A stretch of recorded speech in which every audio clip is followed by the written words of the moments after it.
Magandang araw po Kuya Chris. Tawagin niyo na lang po ako sa pangalang Drex. 33 taong gulang at kagaya ng mga napapakinggan kong kwento, mayroon din akong kakaibang karanasan na hindi ko makakalimutan na gusto ko ring ibahagi. Naganap ito ng unang pagkakataon ay mayaya ako ng dati kong kababata at matalik na kaibigan na tawagin na lang nating Sander sa isang probinsya na hindi ko nababanggitin pa ang pangalan at eksaktong lokasyon. Medyo maselan kasi ang karanasan kong ito. Magkasanggang dikit kami ni Sander noon pa man dahil nga magkababata kami. Higit pa sa magkapatid ang turingan naming dalawa na hindi naman nakapagtataka dahil pareho kaming solong anak. Palagi rin kaming magkasama sa kahit saan at sa kahit anong lakad. Minsan nga, nakakantsawan na kami ng ibang mga kakilala namin na baka may bakla sa aming dalawa. Dahil daig pa raw namin ng magsyota na hindi mapaghiwalay. Mga birong tinatawanan na lang namin dahil alam naman naming pareho na mga tunay kaming lalaki.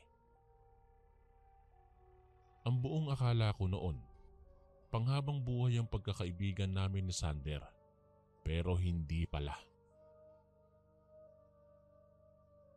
Nangyari ang isang pagkakataon na sumubok sa pagkakaibigan namin. Nang isang araw ay yayain nga ako ni Sander na sumama sa kanya sa isang probinsya. Nakuha raw kasi siyang ninong ng bibinyagang pamangkin ng nililigawan niyang babae na si Christine. At sa probinsya raw ng mga ito gaganapin ang binyagan. May ilang buwan na ring nililigawan ni Sander si Christine matapos niya itong makilala sa isang bus na nasakyan niya nang minsang papauwi raw siya.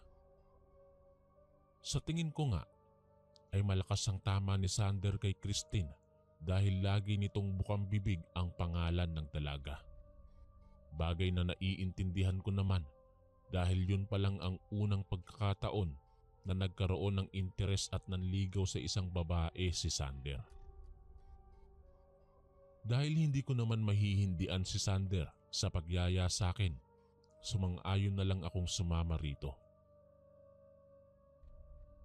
Isang araw bago ang binyag ng pamangkin ni Christine, bumiyahe na kami patungo sa probinsya nila. Hindi ko inaasahan na napakalayo pala ng lugar na yon mula sa Maynila. Sa tansya ko, higit din sa 10 oras ang ibinayahe namin. Napabulong pa nga ako ng pasasalamat nang makarating na kami sa mismong lugar. Maayos naman ang pagtanggap sa amin doon bilang mga bisita. Sa katunayan ng gabi pa lang na yon ay nag-umpisa na ang kasiyahan doon. Nalaman namin ni Sander na isa sa lahi ng mga katutubo ang pamilya ni Christine at gayon din ang pamilya ng lalaki na asawa ng ate niya na siyang ina ng batang bibinyagan. May mga pagkakataon na hindi ko maiwasang makaramdam ng pagkailang sa tuwing titingin sila sa amin habang nag-uusap-usap na para bang kami ang pinag-uusapan. Siguro dahil nga sa mga purong Tagalog kami at hindi nakaiintindi ng salita nila. Kaya naman kahit nagkakasiyahan pa, nagpaalam na ako kina Sander at Christine at sa mga kaanak na rin nito na mauuna na akong magpahinga. Sinamahan naman kami ni Christine sa kubong tutulugan namin ni Sander. Noon namin nalaman na sa ibang kubo pala pinapatulog ang mga nagiging bisita roon na siyang nakaugalian sa tribo nila. Ayon na rin kay Christine. Dahil sa pagod, sa haba ng ibiniyahe namin, mabilis akong nakatulog kahit pa nga rinig ko hanggang doon ang pagkakaingay sa labas. Pero nagising din ako nang makaramdam ng ginaw. Napakalamig na kasi ng mga oras na yon. Yung lamig ba na parang tagos hanggang buto. Pagbangon ko, nasa higaan na rin pala si Sander at mahimbing na ang tulog. Sinubukan kong maghanap ng maikukumot, kaso wala rin akong nakita. Nang mapasipat ako sa suot kong relo, nalaman kong 2:00 pa lang ng madaling araw. At dahil hindi na rin lang ako makatulog ulit, naisipan kong manigarilyo na lang habang naglalakad-lakad sa labas. Habang nagmumuni-muni, nakarinig ako ng parang mahihinang boses na nag-uusap-usap. Hinahanap ko kung saan yon nanggagaling hanggang nakarating ako sa isang bahagi kung saan nakatanaw ako ng bahagyang liwanag na tila nanggagaling sa apoy. Lumapit pa ako ng bahagya para makita kung ano ang mayroon doon. At noon ko na lamang may tao roon. Siguro mga kaanak yon ni Christine na tila mga abala sa pagluluto para siguro sa gaganaping handaan kinabukasan. Nakakita kasi ako ng malalaking kawa na nakasalang sa mga apoy. Mas lalapit pa sana ako pero bigla akong napatigil nang makarinig ako ng mga sigaw na humihingi ng saklolo. Sa taranta ko, napatago ako sa kumpol ng mga halaman. Isiniksik ko ang sarili ko roon habang maingat na nagmamasid sa paligid. Mula roon, kitang-kita ko ang 2 lalaki na kinakaladkad ng ilang kalalakihan din habang kapwa nakatali ang mga paa at kamay. Medyo madilim pero namukhaan ko ang 2 lalaki na siyang nakasama namin ni Sander sa sasakyan nang papunta kami roon. Nakita ko rin na lumapit doon ang biyanang lalaki ng ate ni Christine.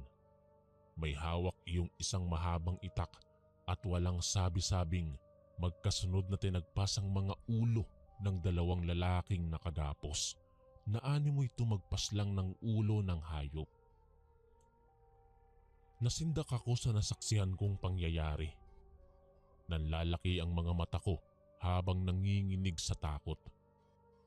Kitang-kita ko rin kung paanong itinali ng mga lalaking yon ng patiwarik ang mga pugot na katawan sa magkahiwalay na puno at sa ibaba ng mga ito'y may mga nakasahod na mga banga.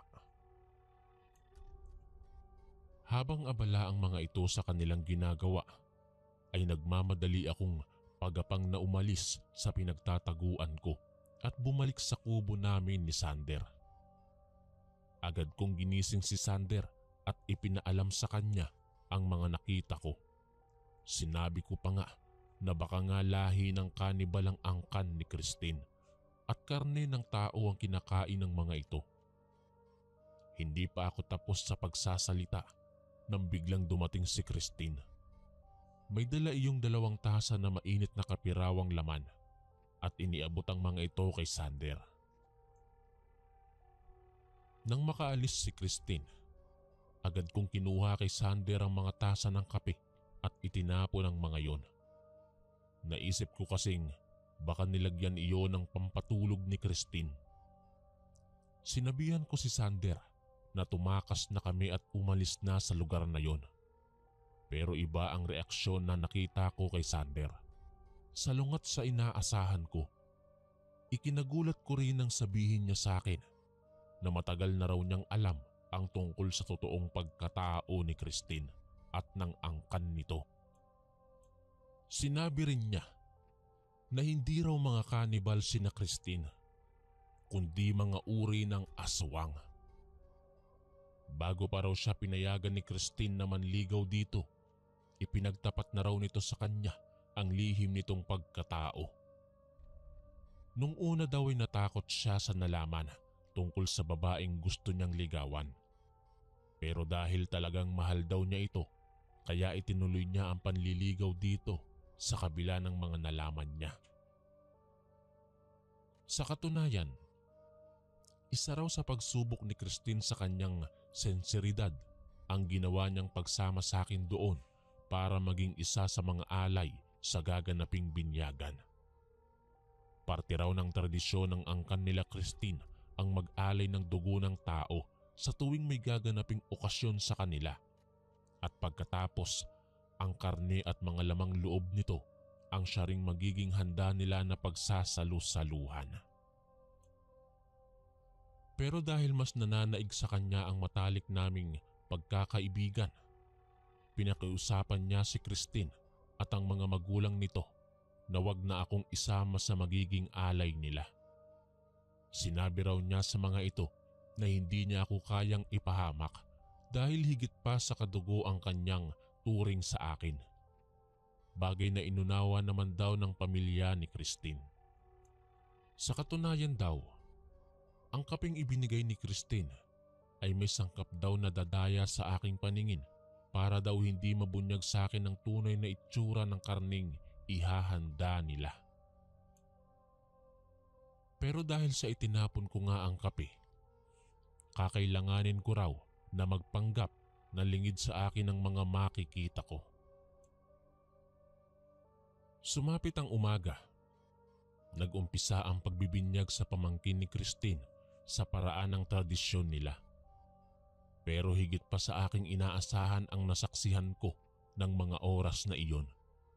Dahil hindi lang ang pagkain nila ng karne ng tao ang aking nasaksihan, kundi ang pagbabago ng kanilang mga anyo.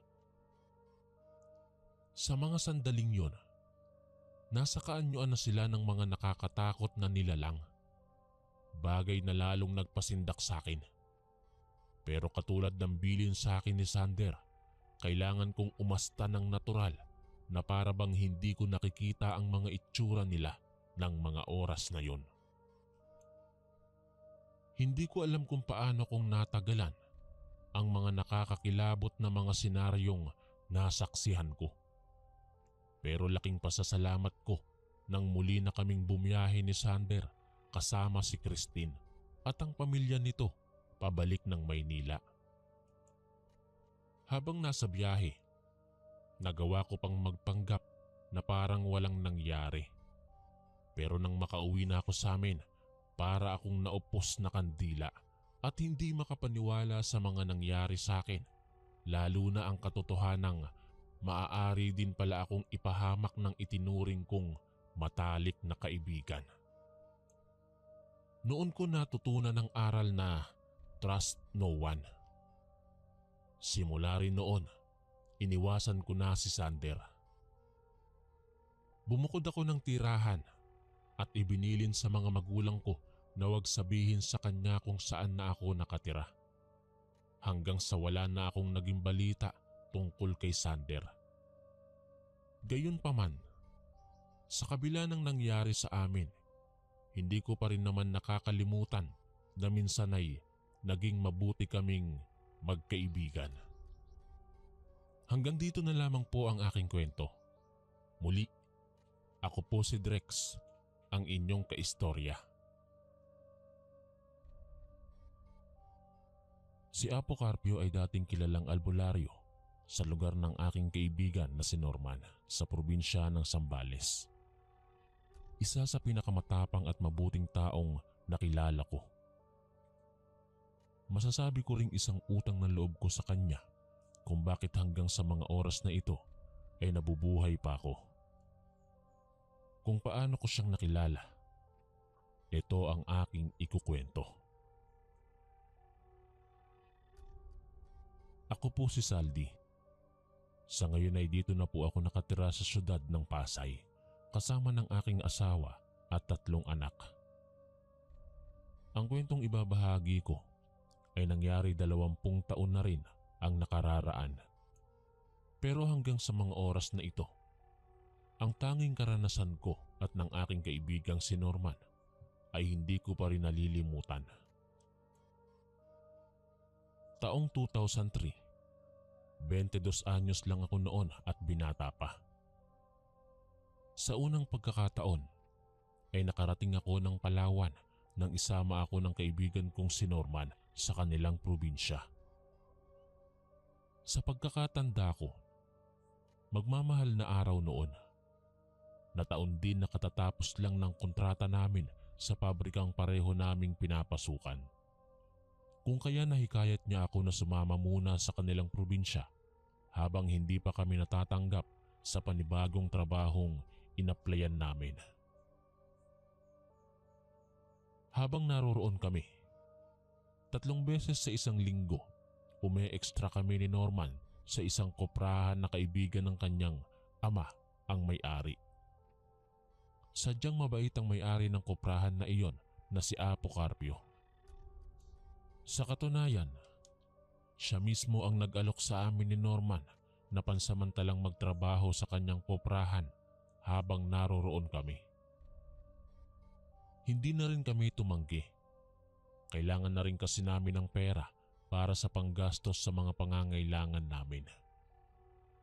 Hindi naman naging mahirap sa amin ang pagtatrabaho sa koprahan. Mababait at magaang kasama ang mga katrabaho namin doon. Sa mga araw na wala kaming gawa sa koprahan, nagpapakaabala naman kami ni Norman sa pamamasyal sa bundok o kaya naman minsan ay sa bukid. Pero may pagkakataon noon na pinagsabihan kami ni Apo Carpio na mag-iingat kami sa tuwing aakyat ng bundok at pakaiwasan namin ang gumawi sa pinakatuktok nito. Delikado raw kasi sa bahaging yun ng bundok, ayon kay Apo Carpio. Marami raw kasing nakatirang mantahungal doon. Isa raw itong uri ng aswang na may hawig daw sa isang baka pero walang sungay. Marami na akong naririnig ng mga kwento tungkol sa mga aswang, pero ang alam ko lang ay mga manananggal, bampira, mga taong lobo at mga aswang na nag-aanyong hayop katulad ng sa pusa, aso at ibon.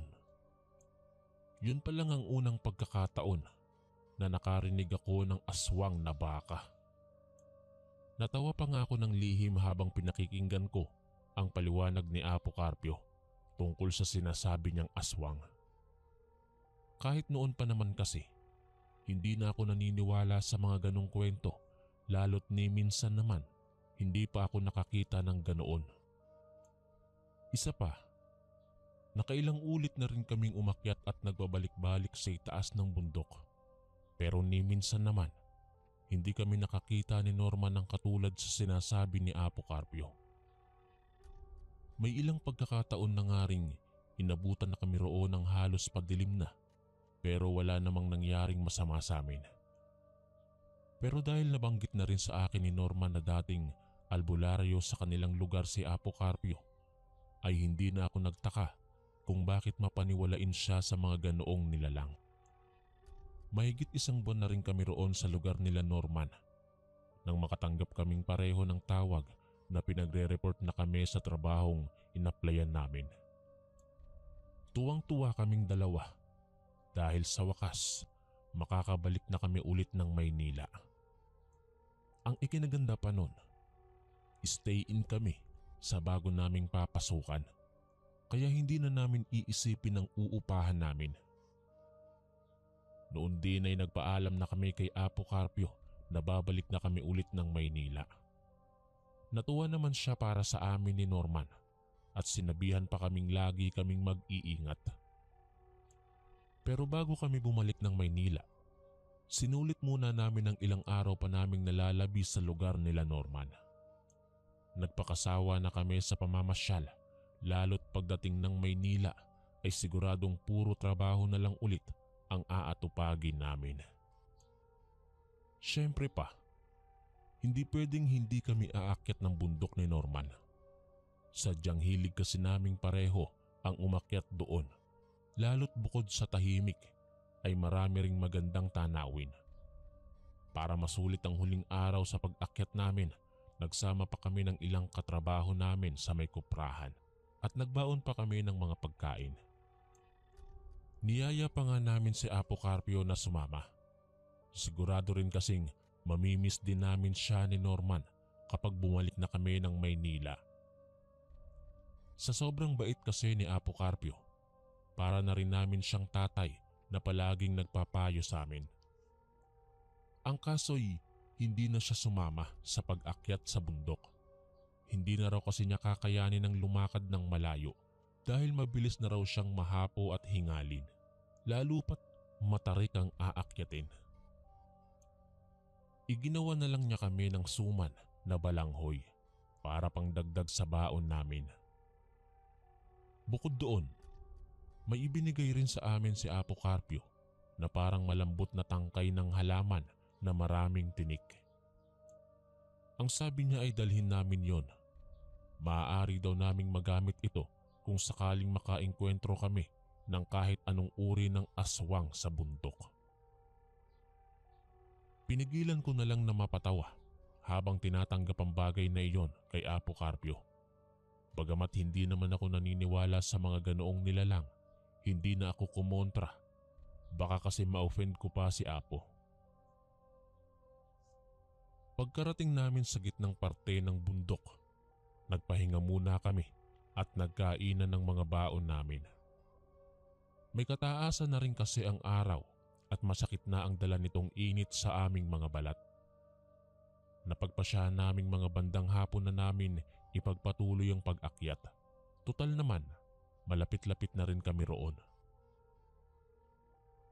Hindi naman nasayang ang oras namin sa pag-akyat sa pinakatuktok dahil totoo namang napakaganda ang naabutan naming mga tanawin.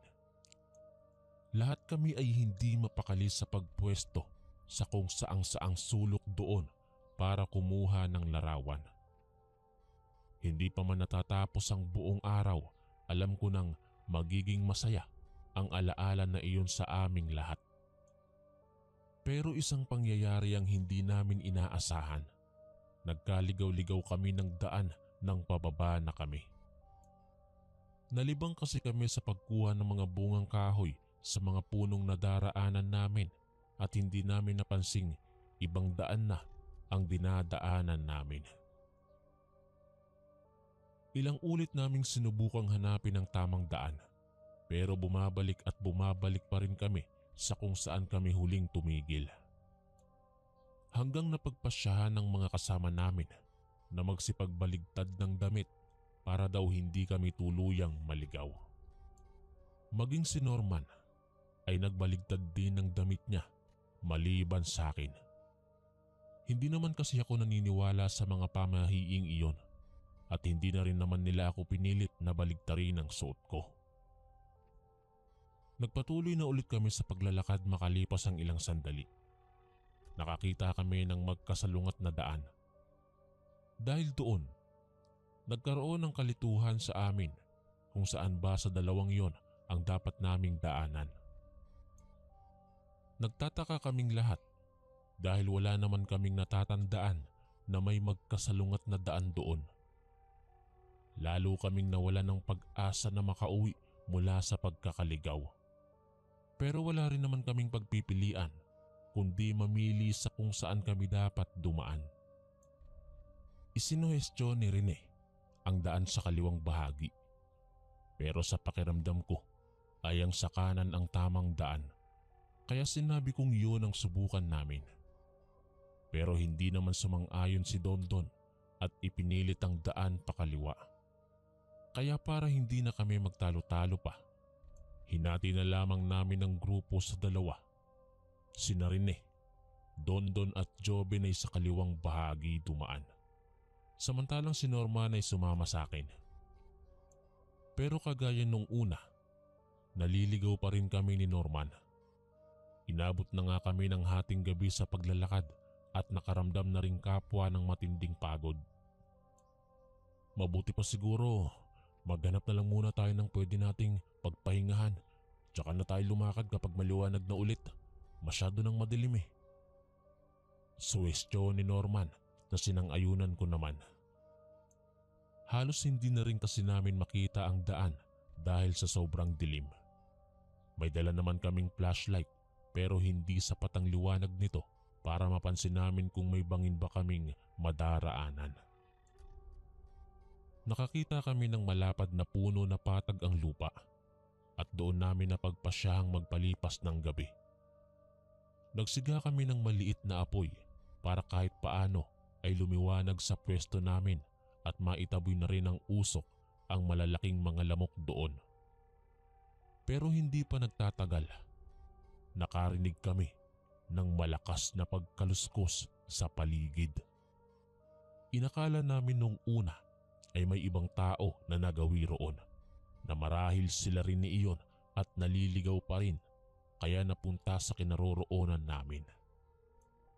Pero ganoon na lang ang aming gulat nang biglang tumambad sa mga mata namin ang isang kakaiba at nakakatakot na tila malaking hayop.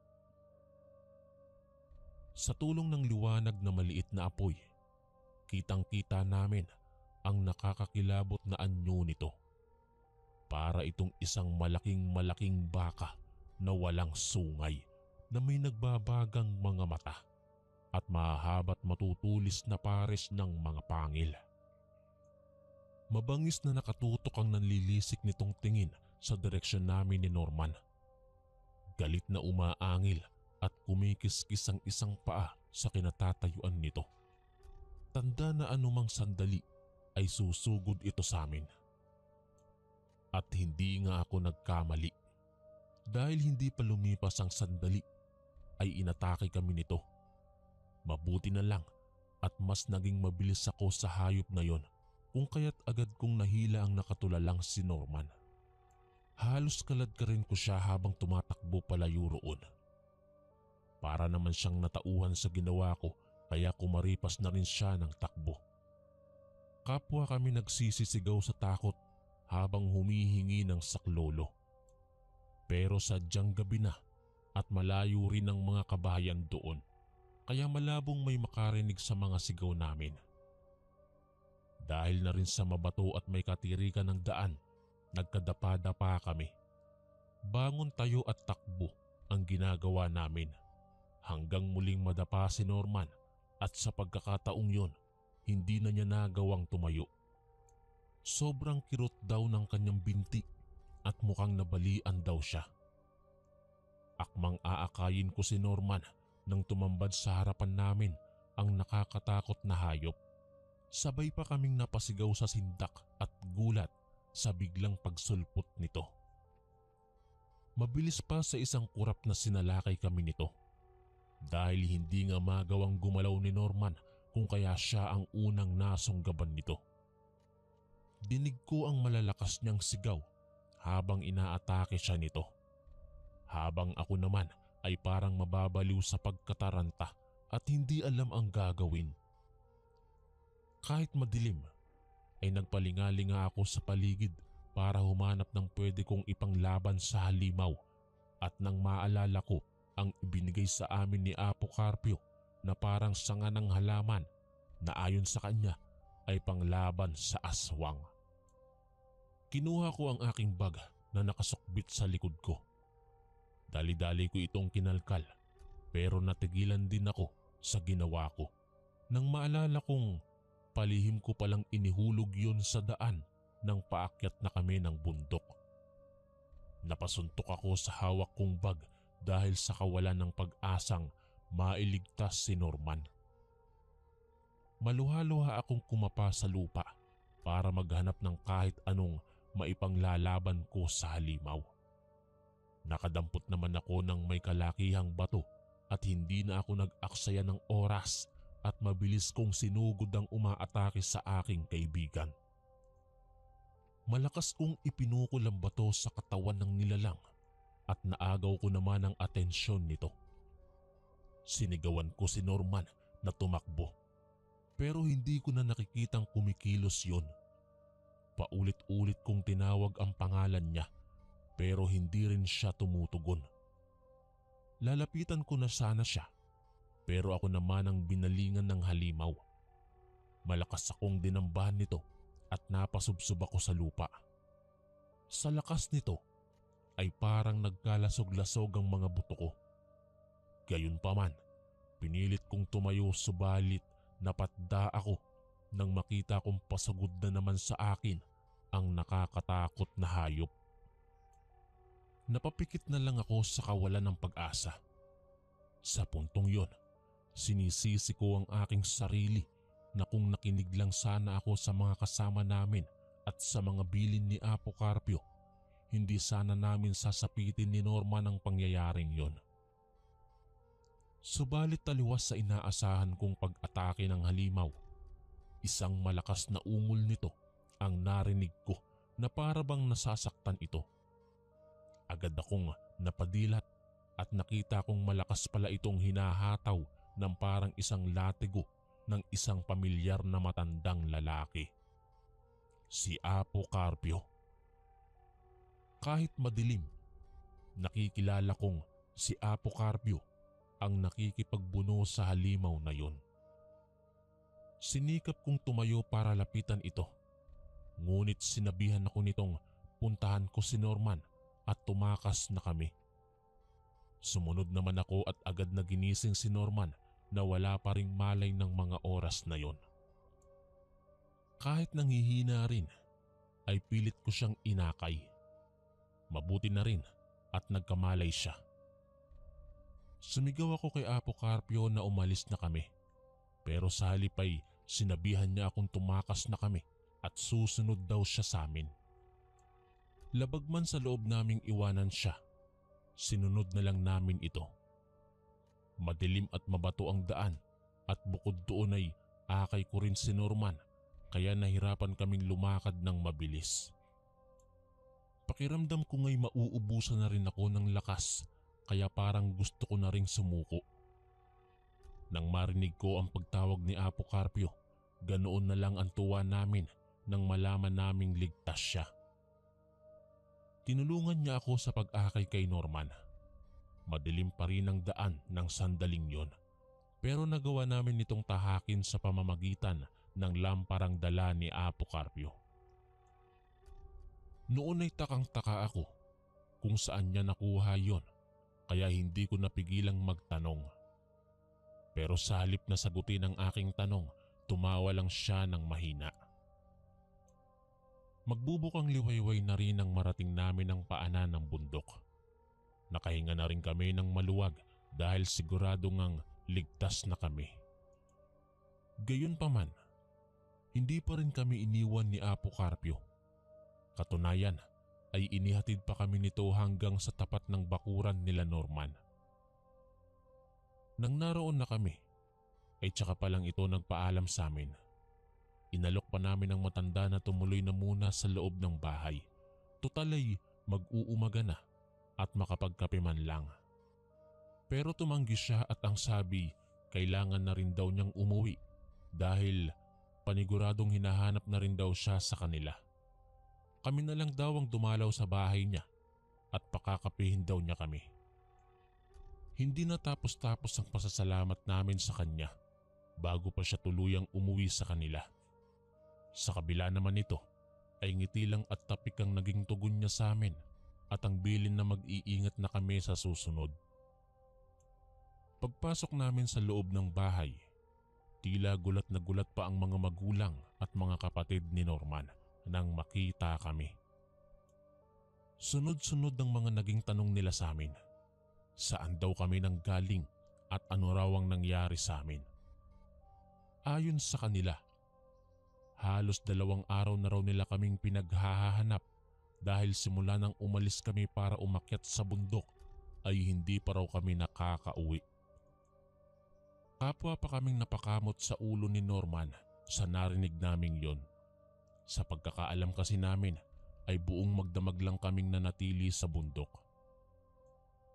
Nag-umpisa kaming magkwento mula sa pagkakaligaw namin hanggang sa makaengkwentro namin ang aswang na mantahungal at kung paano kami iniligtas dito ni Apo Carpio. Subalit hindi pa man kami nakatatapos magkwento ay pinutol na iyo ng tatay ni Norman na takang-taka at hindi makapaniwala sa mga sinabi namin. Paano raw kasi kaming ililigtas at ihahatid ni Apo Carpio gayong kahapon pa raw itong nakaburol sa bahay nito? Natigilan naman kami at nagtaka rin sa narinig namin. Ayon sa tatay ni Norman, sumama raw kasi ang matanda sa paghahanap sa amin nang malaman nitong hindi pa kami nakakauwi. Ngunit sa kalagitnaan daw ng paglalakad nila ay agad na hinapo ang pobreng matanda. Sa pag-aalalang baka kung mapaano si Apo Carpio, ay sinabi na lang ng tatay ni Norman dito na umuwi na lang at babalitaan na lang ito kapag natagpuan na raw kami. Sumang-ayon naman daw si Apo Carpio, subalit hindi pa raw ito nakaaabot sa bahay nila ay inatake na raw ito sa puso na naging sanhi ng agarang pagpanaw nito. Nung unay talagang hindi kami makapaniwala ni Norman sa nalaman namin. Para mapatunayang wala na nga si Apocarpio ay sinamahan kami ng mga magulang ni Norman sa bahay ng matanda kung saan ito nakaburol. Ganoon na lang ang panlalambot ng aking mga tuhod nang nasa harap na kami ng kabaong at nakitang nakahiga roon ng walang buhay na si Apocarpio. Magkahalong pagdadalamhati at pangingilabot ang naramdaman ko ng mga oras na yon. Hindi naman lubos maisip ni Norman kung paanong nakasama pa namin si Apocarpio matapos kami nitong iligtas sa mantahungal kung halos 2 araw na pala itong pumanaw. Gayunpaman, labis-labis na lungkot at pagsisisi ang nangibabaw sa amin. Kung hindi sana kami umakyat ng bundok, hindi sana kami mapapahamak ni Norman at marahil buhay pa rin sana si Apocarpio. Maraming taon na rin ang lumipas, subalit magpahanggang sa ngayon, hindi pa rin namin maipaliwanag at mapaniwalaan ang kababalaghang nangyari sa amin.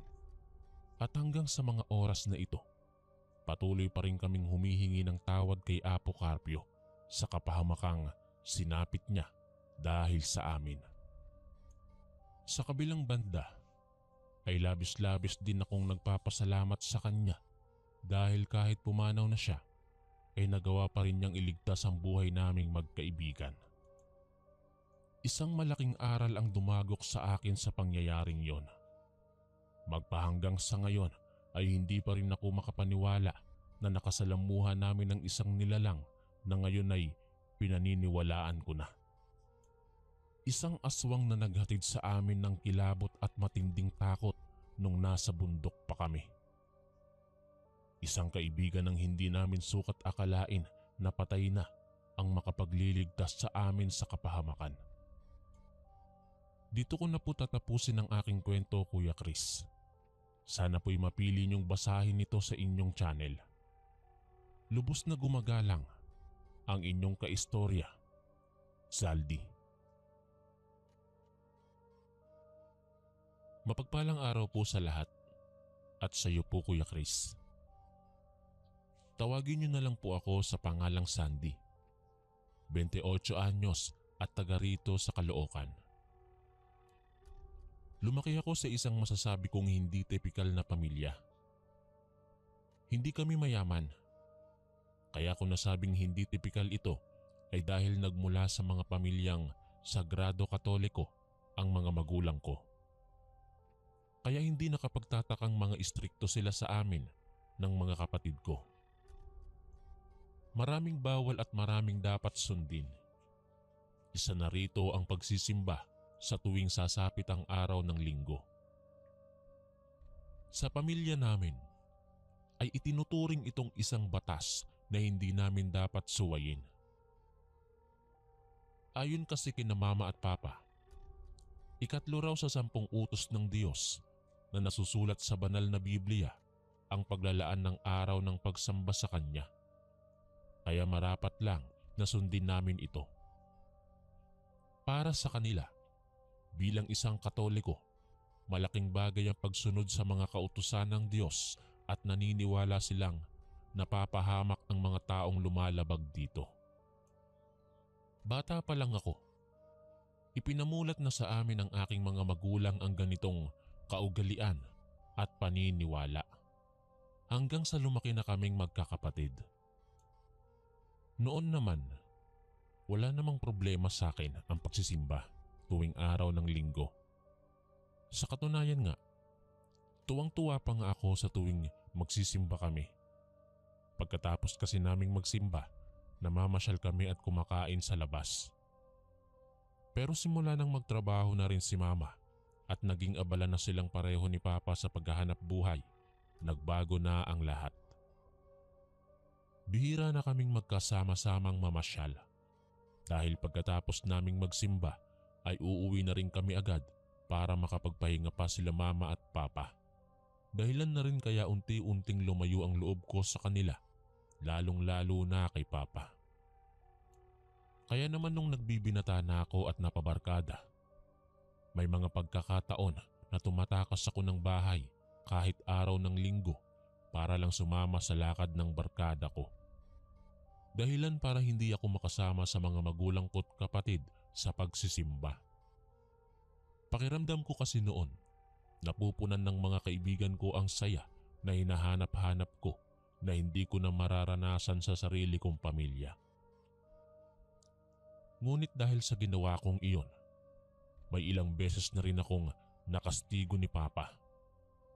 Ayaw na ayaw niya kasing hindi nakakasama ang kahit sino sa aming magkakapatid sa pagsisimba at isa na rin yung umaalis kami ng bahay nang hindi nagpapaalam. Gayunpaman, hindi pa rin yung dahilan para madala ako sa pagtakas sa bahay namin. Sadyang napakatigas talaga ng ulo ko ng mga panahong yon. Pakiramdam ko kasi nakasasakal na ang pagiging istrikto ng aking mga magulang at may mga pagkakataon ding naiinggit ako sa mga kabataan na kaedad ko dahil nagagawa nila ang gusto nila.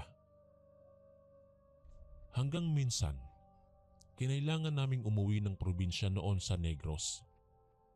Nakatanggap kasi kami ng balitang may sakit ang lolo namin, tatay ng papa ko. At ayon daw sa doktor na tumingin dito, maaaring hindi na rin daw magtagal pa ang oras nito sa mundo. Kaya noon din, nagpasya ang mga magulang namin na umuwi muna ng Negros para kahit paano ay makasama namin si lolo. Nataon naman ding bakasyon na noon sa eskwela kaya hindi naging problema kung manatili man kami roon ng buong bakasyon. Bagamat tutol sa loob ko na sumama sa kanila dahil malinaw na hindi ko makakasama ang mga barkada ko ay wala naman akong magagawa. Dahil hindi rin naman papayag sina mama at papa na magpaiwan ako. Isa pa, nalulungkot din naman ako sa pagkakasakit ni lolo kaya gusto ko rin naman siyang makasama kahit sa maikling panahon na lang nito. Ang buong akala ko noon, porket nasa probinsya kami at nagbabakasyon, ay mapapahinga na rin muna kami sa pagsisimba. Pero hindi rin pala. Tuwing linggo kasi, nagsisimba pa rin kami. At pakiramdam ko, mas mahaba ang oras ng misa roon sa probinsya kumpara dito sa Maynila. Kaya mas lalo tuloy akong nababagot sa haba ng sermon ng pari. May pagkakataon pa ngang nakukurot ako ni mama sa tuwing mapapahikab ako habang nakikinig ng misa. Hindi ko kasi talaga maiwasang antukin. Kulang na nga lang, hilahin ko ang oras para umuwi na kami. Habang naroon kami sa Negros, nakakilala rin naman ako ng mga bagong kaibigan, sina Romy at Teban. Doon din sila nakatira sa lugar nila lolo at kasing idaran ko lang din sila. Kapareho kong maloko at makulit ang dalawa kaya kasundong-kasundo ko sila at kagaya ko, mahilig din silang gumala. Yun nga lang, kung gagala sila, araw naman ng linggo. Kaya kahit gustuhin kong sumama, hindi naman pwede. Binantaan kasi ako ni Papa na kapag pinairal ko roon ang katigasan ng ulo ko, iiwan nila ako doon at hindi na isasama pabalik ng Maynila. Kaya kahit kating-kati ang aking mga paa na sumama kina Romy at Teban sa paggagala, ay hindi ko magawa. Hanggang nang minsang kinulit ako ni na Romy at Teban na sumama sa kanila sa paliligo sa isang resort. Ang sabi pa nila, maganda raw sa resort na yon, kaya dapat pilitin ko raw na makasama sa kanila para ma-experience ko naman daw ang makarating doon. Isa pa sa sinabi nila na niyaya nila si Sonia na sumama sa kanila at pumayag naman daw ito. Si Sonia po ay ang dalagitang crush na crush ko noong naroon kami sa Negros. Magkalugar lang kami ni Sonia. Katunayan nga ay 5 bahay lang ang pagitan ng bahay nila lolo mula sa bahay nila.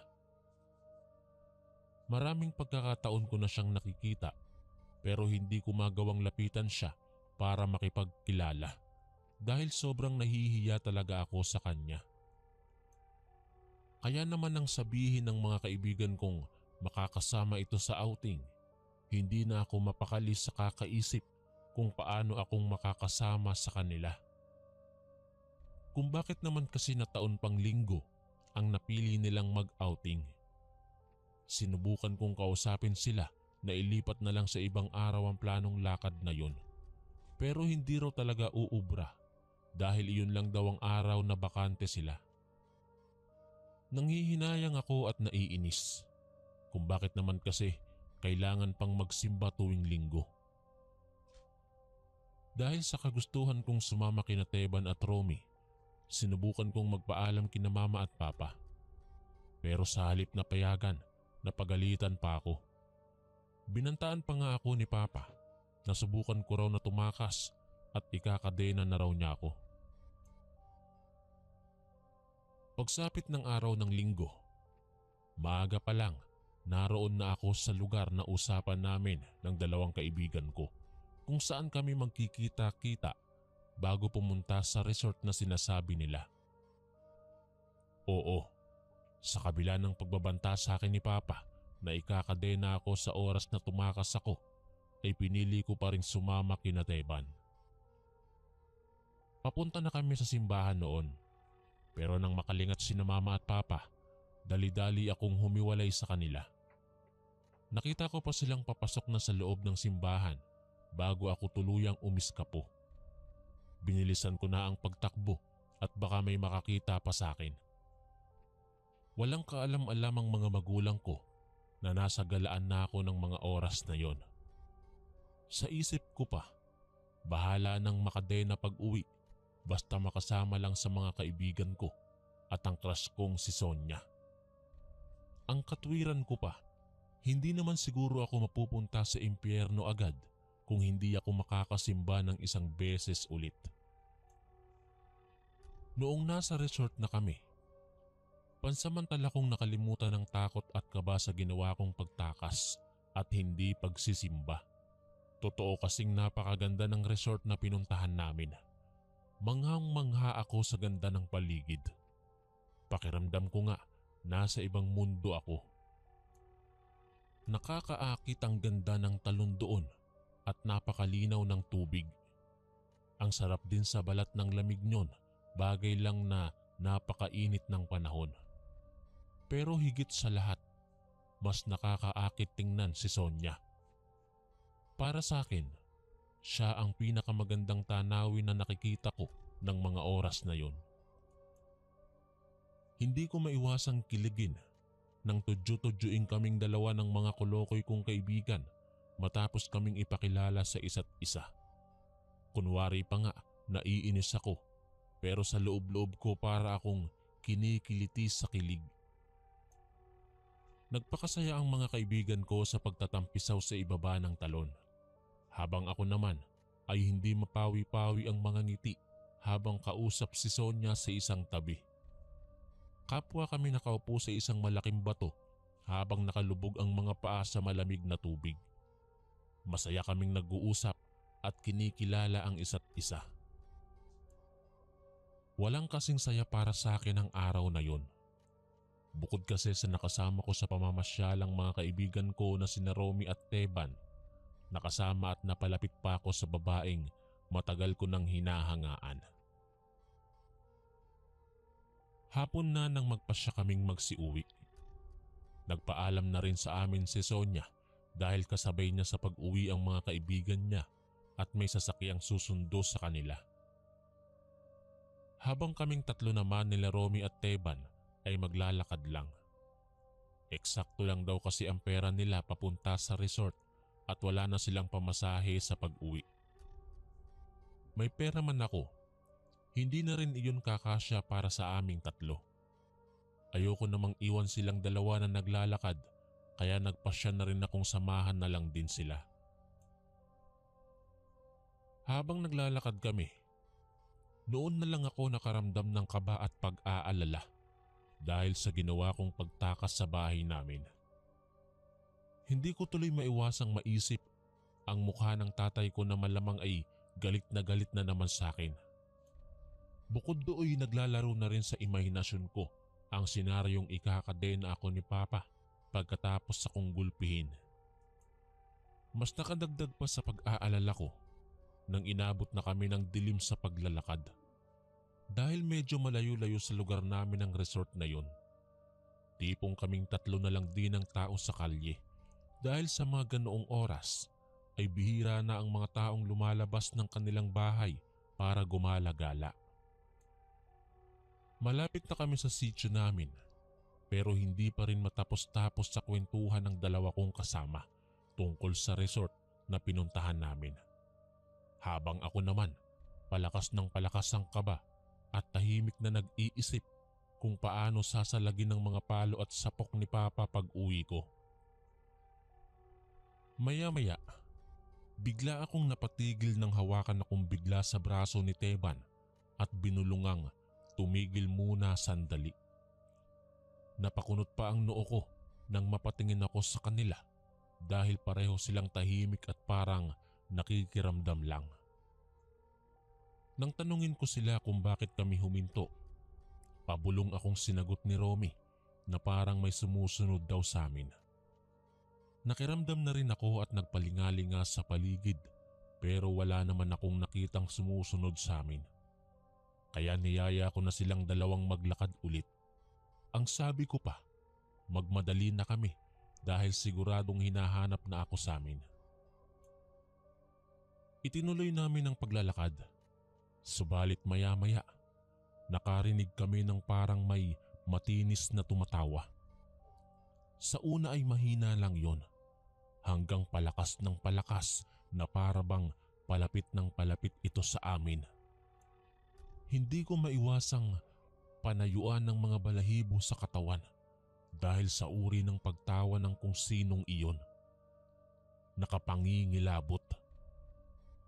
Napahinto kami sa gitna ng daan at napahawak sa isa't isa na kulang na lang ay magyakapan kaming tatlo. Hindi man magsalita sina Romy at Teban, alam kong nakararamdam din sila ng takot at matinding kaba kagaya ko base sa panginginig ng mga kamay nila habang nakahawak sa akin. Lalo pang nadagdagan ang pangingilabot namin nang makarinig kami ng sabay-sabay na alulungan ng mga aso.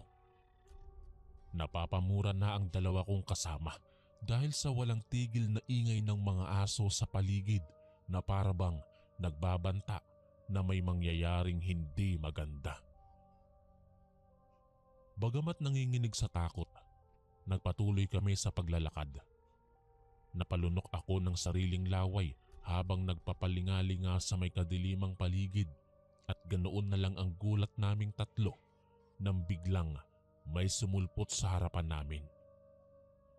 Isa itong nakakatakot na babae. Nakalutang ito nang nakatiwarik sa harapan namin. Tayo-tayo ang mahaba nitong buhok na animoy na kuryente. Mapupula rin ang halos maluwa-luwa nitong mga mata at nakalabas ang matutulis na ngipin habang matinis na tumatawa. Sabay na sumigaw sina Romy at Teban ng aswang at pagkatapos ay kumaripas ng takbo. Hindi ko naman inaasahang magsisipagtakbuhan sila kaya naman naiwan ako sa kinatatayuan ko. Hindi ko alam kung anong gagawin ko ng mga oras na yon. Naisip kong tumakbo na rin pero hindi ko magawang igalaw ang aking mga paa. Kulang na lang ay himatayin ako sa sindak at takot nang ilabas ng nakakatakot na nilalang ang mahaba niyang dila at idinila-dila sa mukha ko habang palutang-lutang iyon sa aking harapan at tumatawa pa rin ng malakas at matinis. Malakas pa akong napasigaw ng mama. Nang pumunta naman iyon sa uluhan ko at hinihila-hila ang nagtatayuan kong mga buhok dahil sa takot. Pakiramdam ko ay hihilahin ako nito pataas habang mahigpit nitong hawak ang mga buhok ko. Pinilit kong manlaban nang maigalaw ko ang aking mga kamay at braso. Subalit sinunggaban naman ako nito padagan sanhi para mapatumba ako sa lupa. Nagpapapasag ako at nagsisisigaw habang nakadagan sa akin ng aswang. Pilit ko siyang tinutulak paalis mula sa pagkakadagan niya sa akin. Subalit sadyang malakas ito at tila pa mas lalo siyang bumibigat habang nanlalaban ako sa kanya. Ramdam ko rin ang hapdi at kirot sa aking balat tuwing makakalmot ako ng aswang na mukhang walang balak na lubayan ako, na para bang lalo pang natutuwa sa nakikita niyang takot sa akin. Magkahalong takot at pagsisisi ang nangingibabaw sa akin sa mga oras na yon. Hindi ko naman kasi sasapitin ng ganoong kapahamakan kung nakinig at sumunod lang sana ako sa mga magulang ko. Maya-maya pa, ilang sandali pa'y nakaramdam ako ng pangangapos ng hininga at labis na panghihina. Halos hindi ko maigalaw ang aking katawan at tila ba unti-unti na ring nagdidilim ang aking paningin. Bago pa tuluyang mawala ang aking malay, nakarinig pa ako ng mga boses mula sa malayo. Gusto ko pa sanang kumpirmahin kung mayroon bang tulong na paparating. Ngunit hindi ko na magawang ilingon pa ang aking ulo dahil sa paninigas ng aking liig. Ang tanging nagawa ko na lang ay sumambit ng dasal at humingi ng tawad sa mga magulang ko bago tuluyang nawala ang aking ulirat. Nang muli akong magmulat ng mga mata, naroon na ako sa silid naming magkakapatid. Nakahiga ako sa aming higaan habang ginagamot ni Mama ang mga galos ko sa katawan. Sa bandang likuran ni Mama ay nakatayo roon si Papa at ang mga kapatid ko, ganoon din si Lola. Nakita ko ang pagbakas ng tuwa sa mga mukha nila nang makita nila akong nagkamalay na. Habang sila Mama at Papa ay parang nabunutan ng tinik, marahil ay dahil sa labis na pag-aalala sa akin. Noong una ay nagtataka pa ako kung bakit naroon silang lahat na para bang nakabantay sila sa akin. Ngunit nang maalala ko ang mga nangyari, nakaramdam ako ng hiya lalo na kina Mama at Papa. Ni hindi ko na nagawang magtanong kung paano akong nakaligtas mula sa nakakatakot na aswang na umatake sa akin. Sa halip ay napaiyak na lang ako habang humihingi ng tawad sa kanila. Buong pagpapakumbaba kong inamin ang ginawa kong pagtakas ng bahay at pagsuway sa kanila. Ipinangako kong hinding-hindi ko na yun uulitin. Niyakap lang ako ni Mama, habang si Papa naman ay hinihimas lang ako sa aking buhok, sabay kutos sa ulo ko ng mahina. Matapos kong ikwento sa kanila ang lahat ng nangyari, puro pangaral at sermon ang inabot ko. Pero para sa akin ay ayos lang. Ang mahalaga, ligtas pa rin naman ako at kasama ko pa rin ang aking pamilya. Nalaman ko mula kay Lola na isang bagat pala ang nakaengkwentro namin. Ayon na rin kay Lola, isa raw itong uri ng aswang na hindi naman intensyong manakit ng tao, kundi manakot lamang. Pero maaari daw isang agresibong bagat ang umatake sa akin, kaya ganoon ang aking sinapit. Mabuti na lang at hindi naman pala ako tuluyang iniwan nila Romy at Teban, kundi humingi lang ito ng tulong para masaklolohan ako. Ayon sa kwento ng dalawa, ang akala nila ay kasama nila akong kumaripas ng takbo. Pero nung napagtanto nilang hindi ako sumunod sa kanila, ay nagpasya silang dumiretso sa bahay nila Lolo para humingi ng tulong. Sa huli, si Papa rin ang sumaklolo sa akin. Pero nang abutan daw nila ako ay wala na roon ang aswang at wala na rin akong malay na nakahandusay sa lupa. Laking pasalamat ko pa rin sa mga kaibigan ko dahil hindi nila ako tuluyang pinabayaan. Naging aral sa aming tatlo ang pangyayaring yon. Simula rin noon, nagtanda na ako. Hindi ko na sinusuway sina Mama at Papa at hindi na rin ako tumatakas ng bahay para lang sumama sa mga barkada sa takot na mapahamak ako ulit. Natuto na rin akong palaging magdasal at magsimba tuwing araw ng linggo. Nang sumapit ulit ang panahon ng pasukan sa eskwela, napilitan na kaming bumalik ng Maynila. Pero kada araw na walang pasok ay umuuwi kami ng Negros para makasama sina lolo at lola. Makalipas pa ang ilang buwan, na maalam na rin si lolo. Sadyang naging napakalungkot sa amin ang pangyayaring yon, pero kailangan pa rin namin itong tanggapin. Sa isang banda ay masaya na rin kami dahil nakasama namin siya ng matagal kahit paano bago siya kinuha ng may kapal. Nakatapos na ako ng aking pag-aaral at may sarili na ring pamilya ngayon. Pero hanggang sa mga oras na ito, ang aral na natutunan ko sa nakakatakot at kakaibang karanasan ko ay daladala ko pa rin hanggang ngayon. Hanggang dito na lang po ang aking kwento. Ako po si Sandy, ang inyong kaistorya. Maraming salamat po mga kaistorya sa pakikinig. At kita-kits po ulit bukas para sa isa na namang nakakatakot na kwento. Ito po si Kuya Chris, ang inyong kaistorya. God bless po at ingat po lagi.